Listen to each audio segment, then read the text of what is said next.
Now we care about your happiness, and that's why I have Dinma Nwobi here with me. She's called the Queen of Happiness, and she is a creator of the architecture of intentional happiness, which is a step-by-step process based on evidence-based tools and methodologies from positive psychology.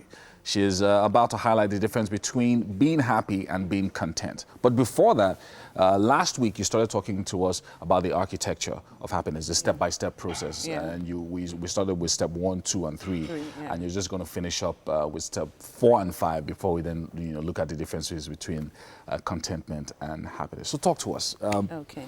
Intentional happiness, and this is a new thing for many people, and now they're discovering that, oh, I can be intentionally happy. And so these last 2 steps are also very key and very important to close that loop. So talk to us. Okay, so the 4th step will be execution. The last week we ended up with strategy. So when you build your strategy, like they say, a goal without a plan is a mere wish. So it doesn't matter that you want to be happy. You have to execute that strategy. You have to be at the point where you're doing the things that will make you happy. So execution will be, what do you want to do? How do you want to think? How do you want to feel? What actions do you need to take? Then you get to work and do the work. Because until you do the work, you can't be happy. You just can't wish happiness. So execution is key. Yeah, very important. That's step 4. Then step 5? Then step 5 is support. Man is a social being. You can't live in isolation. You can't say, oh, I want to be my authentic self, so I'm doing my own thing. No. We all crave for companionship, not necessarily the intimate man-woman friendship. So you need to get support. The support can be human. It can be in non-human forms. So, for example, books, reading books on how to be your authentic self, be happy, is the non-human form of the support. Then the human form is having friends, having peers, maybe even getting a coach. People hire happiness coaches these days to move them from the point where they are to the point where they want to be. Then you can also have mentors. So just have, like Jim Rohn said, you are the average of the 5 top people you spend time with. Wow. So you are as happy as the people you spend time with, because there's a concept in the science of happiness that talks about emotional contagion. So I contact your vibes and you contact mine. So your support system is very important in you staying intentionally happy. That's, I mean, these things are really key, and I like what you said about having several different kinds of people around you that just add to the happiness quotient, if you like. So anyway, so today we're looking specifically again about the difference between happiness and contentment. So I'm deliberating my happiness. I've taken the steps that you have taken, the 5 steps like you said. But contentment is a very touchy subject, because people are wondering, okay, I should be content with what I have, but what I have is not enough. So how can I be content? How can I be happy if I am not if I haven't gotten everything that I need to live a fulfilled life? So, but you're saying that there's a difference between happiness and contentment? Okay, I will say that contentment, it's part of happiness, because let's get the facts right. Number 1, you can never have everything you want. So if you have a list of things that will make you happy, because you're in this imperfect world, there is no way you're going to have everything to the extent that you want it. So you need to understand that contentment is not about having everything right. Contentment is about how you think about the things you have, how you think about the things you don't have. So it starts with your mental state.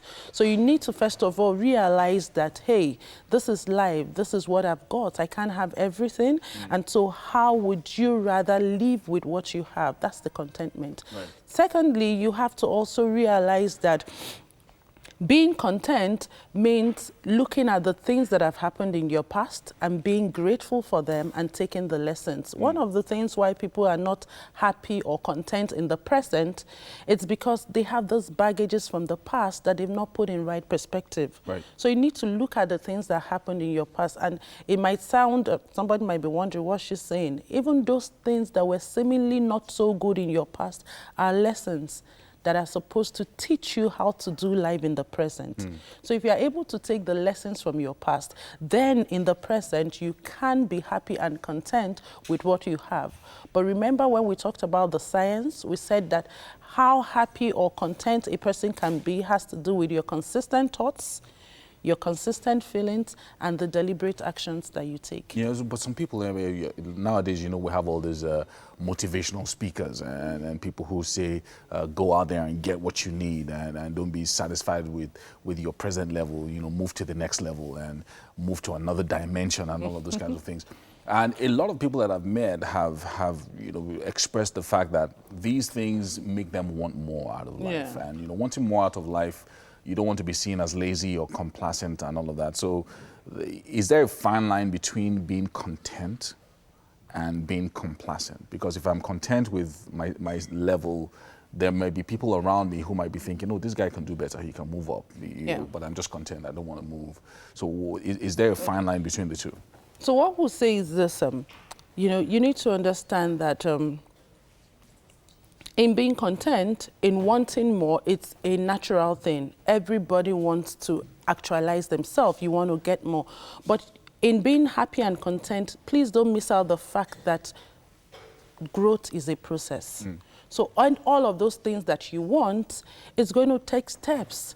But because we're always focused on the future, oh, I want 100 million, you have 10 million now, you're not living in the present. So being content, it's about appreciating the present where you are. It doesn't mean that you're not optimistic or hopeful for the future, but how are you celebrating the little that you have, mentally and even physically? So what I'm going to say here is that contentment starts first of all from self-awareness, understanding that you're imperfect and you're on this journey of becoming, and so go through the process. One of the things we say in the science is that happiness is not a destination, it's a process. So while you're on that journey, stop to savor the experience, stop to notice the roses, stop to see what is working for you so that you can even be at a point mentally when you can think of the things not working. So, I like that you were saying, talking about people always thinking about what they don't have. Because sometimes people have made a list of the things that will make them happy. So if you talk to someone now, maybe a young lady, she says, I'll be happy when I get married. If you talk to a teenager, I'll be happy when I get to the university. If you talk to someone who's married, I'll be happy when I get kids. How do people, because now we're trying to create a balance between happiness and contentment. Right? How do people stay content at every level and while also staying happy, while they're looking forward to the future? Because it looks like there's also hope that is added to that as well. That, okay, I'm here, I'm expectant, something good is going to happen for me. What kind of attitude should you have to life? Be present. Be present. The past is gone, be grateful for it. You're anticipating the future. But where you are right now, be present to in the moment. So you said somebody wants to get married. When I get married, I'll be happy. You get married and you have your first quarrel and you're like, oh, is this what marriage is all about? But then at each point in time, don't give up on yourself, but just remember to notice what is happening. Be mindful, savor the experience. Whatever it is that you are right now is just a part of who you are. There's so much more that you can be. But the thing that we need to clarify here is that when you're not in the present, enjoying the moment, you're even shortchanging the possibilities of the future. So for that young lady who is not yet married, enjoy your single life.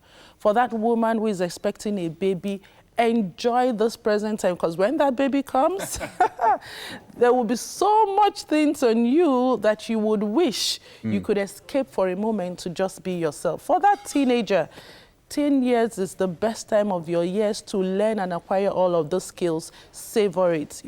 Like adults, we say we wish we were children, right? Yes. But the children are wishing they are adults. But that's the irony of life. So just to be content is to savor your experience, be present at the moment, and take the lessons as they go. Another thing I'll drop here is to say, give yourself permission to be human. Even in the present, you'll make mistakes. Things may not work the way you want them to work. But hey, give yourself to be permission to be human. Life is imperfect, and no matter how desirous you are, it will never be perfect. So why not enjoy the imperfect world as it is? Wow, that's amazing. That's amazing. Thank you so much, Dinma, for talking to us this morning. And I'm sure that people that are watching that are saying, I'm going to be more intentional, I'm going to be happy, and I'm going to be content with what I have today. Live in the moment, she said. live in the moment.